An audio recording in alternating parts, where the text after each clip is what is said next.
Днес ще чуете историята на Авраам, мъдрия човек, който повярва на Господа.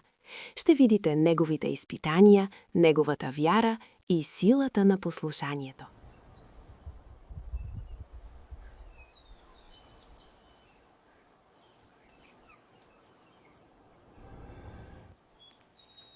И рече Господ на Авраам: излез от земята си и от родината си и иди в земята, която ще ти покажа.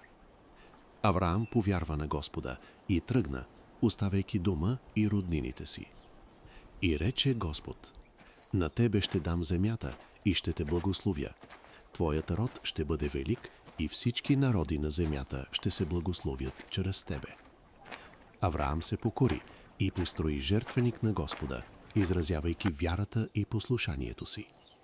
Той пътуваше из страната и се доверяваше на Божието водителство, като вярата му ставаше пример за поколенията.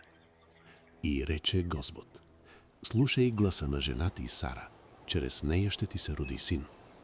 Сара роди Исаак, както Бог беше обещал. После Господ изпита Авраам и рече: вземи сина си, твоя единствен Исаак, и го принеси в жертва на хълма, който ще ти покажа.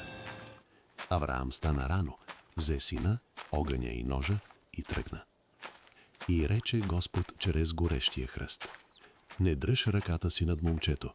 Сега знам, че ти боравиш с мен с вяра и послушанието.